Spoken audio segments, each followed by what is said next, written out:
Guys, welcome to the I Love Seville show. It's Jerry Miller. It's great to be with you. It's great to welcome the ball hawk, Ahmad Hawkins, to the program.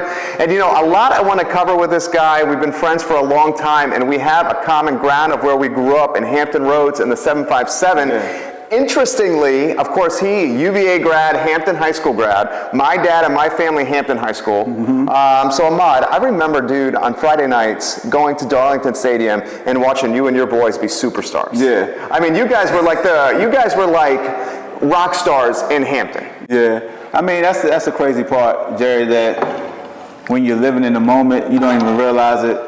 And it's just humbling to hear that. Like you tell me about how it was hard to get a ticket and how packed the stadium was, and here we are, 15, 16-year-old young men just trying to achieve the goal of winning the state championship, winning the game, and luckily being in the paper the next day. Right. So it's surreal, man, to hear the stories, because I mean, I'm not a cocky guy. Even if I was cocky, it's still, back then social media wasn't around, so we wouldn't even know that all this was going on. Sure, we'll give you a little background here. Okay, so Hampton High School, the Crabbers were without question, I would say probably the most prominent football program in the country for say a two-year time, 3-year time. Hampton High School was led by someone that was a year younger than him, Ronald Curry, the quarterback that committed to the University of Virginia, later decommitted and went to North Carolina. He was his pass catcher. This team was nasty at a time before social media. And the Ronald Curry, I think I can legitimately say this, and if you disagree, tell me.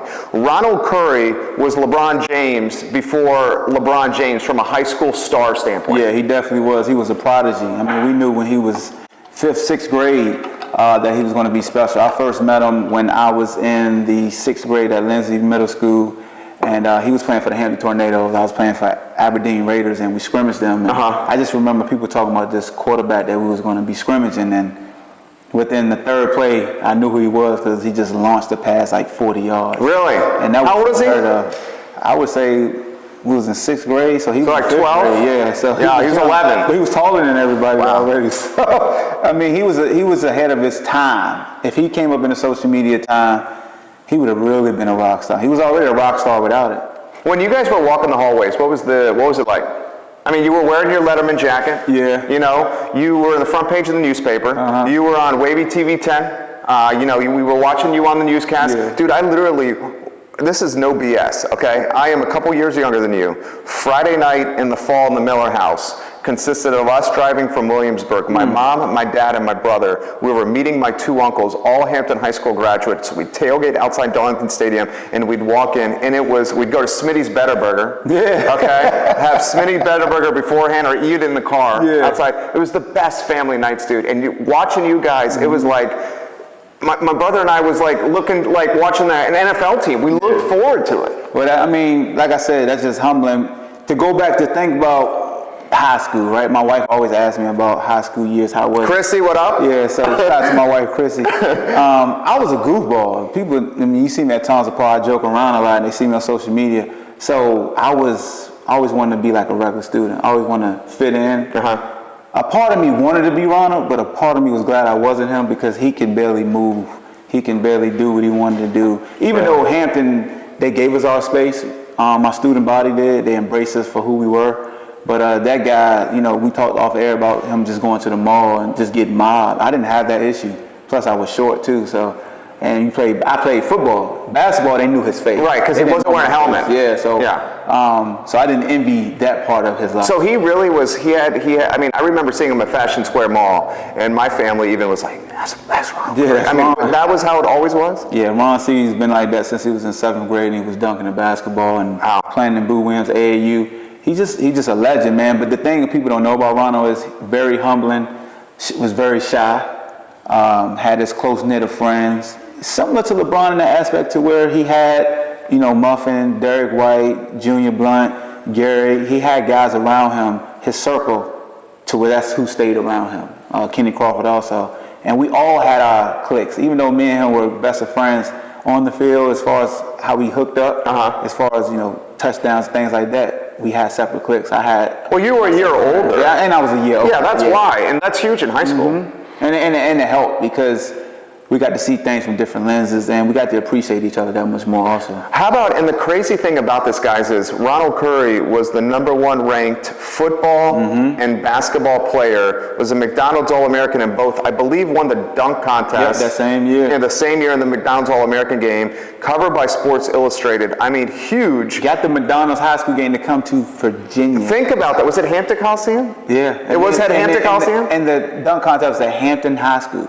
The dunk contest was at Hampton High School. Yeah. That shows you the magnitude of him. I mean, what was like the folks in Hampton in the community? Did they want him to go to UVA? Did they care? Yeah. Everybody wanted UVA was the funnel. Now, before I got there, you had guys like Myron Newsom and Dwight Vick, Walter Ford. They went to Virginia Tech. But before them, you had guys like Aaron Mundy come to Virginia. So those were the two schools. I knew about Florida State because my big cousin Sean Hamlet, who also went to Hampton High School, went to Florida State from Hampton. So I had my sights set up on Florida State. That was my idol. Then Florida heavily recruited me with Steve Spurrier, and I didn't think about Virginia at all. I just wanted to go to a Florida school. And Aaron Brooks, another guy who I looked up to growing up, who went to Ferguson High School in Newport News, who was a quarterback here, hosted me on my visit. And I just fell in love with guys like Thomas Jones and Byron Threet, and Donnie Green was also here. So it just felt like home. And I just told Steve Spurrier, I'm gonna just go to Virginia. And that wasn't really even one of my top schools, but once I came here, I was set. I was like, I'm coming to UVA. That's crazy. I wonder how many times Steve Spurrier has been told, sorry, Steve, I'm going to Virginia. Hey, he did it. They were like, really? And it worked out. It worked out, baby. It worked out. Let me throw this to you before we go to commercial break here. I mean, how the influence of a guy like Ronald Curry on a generation of football, generations of football after him, in Hampton, Newport News, 757. I mean, for a 10, 15, it's maybe not as strong as it was, but for a 10 or 15 year period, Hampton Roads in the beach area was the mecca for football from a recruiting standpoint. How did he influence that? He influenced that because he demonstrated that you can be a quote athletic quarterback, but also be able to have high football IQ. He was very smart. He audibled a lot. He called his own plays. The kid can make every throw. People just think he was just an athlete, like he was a quarterback. He's probably one of the best quarterbacks I've ever seen. And I'm not just saying that because he helped propel me to Of course not. To college. It's legit. Like, without Ronald, I wouldn't be to the magnitude of what I was. He was that special. He made my job easy. But you look at a Marcus Hagan, Biscuits, who's coaching at UVA, influenced him. He influenced a Tyrod Taylor, a David Wofford. I mean, E.J. Manuels. All those guys knew about Ronald. It's awesome. And it trickled down to how they adapted their game to fit, to be high IQ quarterbacks, but also be athletic. He's Ahmad Hawkins. He just crushed it right there with that answer. I want to ask him on the other side of the break how guys like Allen Iverson and Aaron Brooks impacted the next generations, the Ronald Currys and the Michael Vicks. We're also going to talk about Michael Vick, a guy that went under the radar until his sophomore year at Virginia Tech, perhaps because of Ronald Curry. So we're back in 30 seconds. This part of the program, thanks to Interstate Pest and Service Companies. Since 1969, Interstate Pest Control has been your home and mold remediation specialist. 30 seconds and we're back, guys. Interstate Pest and Service Companies have proudly served Charlottesville and Central Virginia since 1969. Our grandfather started Interstate Pest Control with one truck. Today, Interstate is your pest control, mold remediation, and home renovation specialist. That's right, guys. Interstate will get the ants, mice, stink bugs, termites, bed bugs, and mold out of your house, apartment, or office space. There's no job too small for Interstate. That's right, Daddy. Interstate is a home's best friend.